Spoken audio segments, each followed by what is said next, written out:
So should we spare the rod and spoil the child? Hey guys, it's John here in the studio enjoying a lot of water.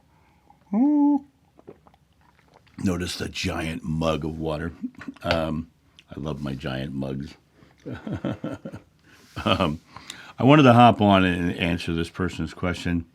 They had a very specific question.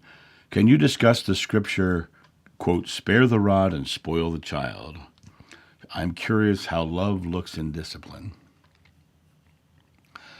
Well, it's interesting. Discipline is an interesting animal. Let's go back to my father. He used to have a quote that he would say. He'd say, "One o crap," but he wouldn't say crap, of course. He'd say, "One o crap wipes out 1,000 attaboys," and 1,000 attaboys, right? For quote unquote discipline to work. You will have a child who is acting out and crazy if they feel like they're not being loved, if they feel like they are needing to act out to be seen. But my father's quote there, "One oh crap wipes out 1,000 attaboys," forgets one thing. You've got to give 1,000 attaboys. You've got to give 1,000 attaboys. People are always attracted to positive reinforcement or positive feedback. And when someone says, "Hey, you're doing a really good job. I'm really proud of you for what you do. You know, you're a good person, and I believe you're a good person." And giving 1,000 attaboys, when you get to the point of one oh crap, all you really have to do is go, "Excuse me, excuse me," and that in itself is like being hit with a brick wall, or hitting a brick wall. Because it's like that little "excuse me" after getting 1,000 attaboys is so impactful, right? The more you have a child who's acting out, there's a reason why they're acting out, and it's always because they don't feel loved or respected in some form. They feel like they've got to act out. They feel like they've got to do crazy things. They feel like they've got to set themselves up as. But until you start sitting them down and saying, "I really like who you are, I respect who you are," and you see them getting good grades, and you say, "It's amazing that you're doing that. It's great. It's awesome." You see them getting a poor grade, you go, "Did you do your best?" If they say, "Yes, I did my best," I said, "That's all you can do, and I respect you for doing your best. But can I help you in some way to grow to another level?" Is that spoiling someone? This quote here: spare the rod and spoil the child. The rod is just a negative reinforcement that gives pain, suffering, and proof that they're not loved. It's just proof they're not loved. You spank someone, you chastise them, you call them weak, or you call them worthless, or you make them feel that way in the way you treat them. You give them these horrible attacks of the rod, right? The rod is just basically a stick. You're hitting them with a stick, right? Well, all of those things are unloving, and people say, "Well, it's not unloving. It's just tough love." And I'm like, they wouldn't need the tough love if you didn't put them in a position in the first place to feel they need to have tough love. To feel they need to lash out and do experiences like that. And this is not to say that children are animals. I had a Rottweiler, right? I got my Rottweiler as young as I could so that I could show him love from everybody. And everybody just fawned all over him. And I put him around children, and I raised them, and I gave him treats, and good job, good boy. And I that dog became a 110-pound Rottweiler. Was the most gentle dog in the world. A toddler walked in the room. He dropped on his belly and crawled over to him. He'd never seen a toddler, but he just knew that he was too big to go up on the toddler quickly and big, so he just dropped on his belly and he crawled.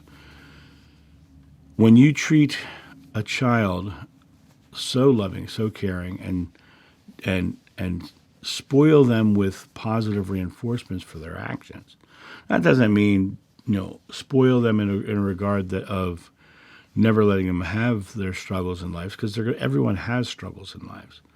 But what the key really is to be in this moment and to show them a beautiful world as opposed to a world they have to struggle through. And I've met so many people in this world who literally believe the world is something they need to be protected against. And I'm like, be aware of your circumstances. Be aware when people around you are in fear. But, I don't going to put you in fear to go through your life that way. Live a joyful life, live a loving life, live a happy life. And I'm going to support you. I'm going to spoil you when I see you do something really good. I'm going to show you. And the word spoil is just a bad word in this statement, because to spoil something means you're making it bad. And that's not what this statement is saying at all. Spare the rod, spoil the child. It's like, don't give them aggressive hate. Give them beautiful love. Give them compassion. Give them positive reinforcement. Show them they're good people. Be the expression. A child comes into this world without a belief, without experience, and they are given those experiences in life. And when you come back to your experience of a parent, have you shown that child how great they are, how beautiful they are, how wonderful they are, how much they accomplish, even if they might not have the ability to accomplish as much as somebody else? Did they do their best? If so, great. Wonderful. Beautiful. If you did your best, I respect that. And the more you tell them, only if you do your best. If you do your best, I'm okay with it. If you don't do your best, you're the one who's going to suffer the consequences of not doing your best. And, I said early on with my son, I'm going to treat him like a person who doesn't have information, rather than a child who has to be dictated to. And so from his earliest days, I would talk to him openly. I would just talk to him like he just didn't have information, and I would explain the information. And then when I would see him doing something positive, I would be very proud of him, and I would verbally tell him, I am very proud of you. I would let him know. You know what I have right now? I have a 20-year-old son who doesn't drink, doesn't smoke, doesn't cause trouble. He loves everybody. He meets people. He's open to it. He's traveled the world. He's done amazing things, goes to different countries. He has no racial bias. He has no sexual bias. He's just a beautiful, loving soul.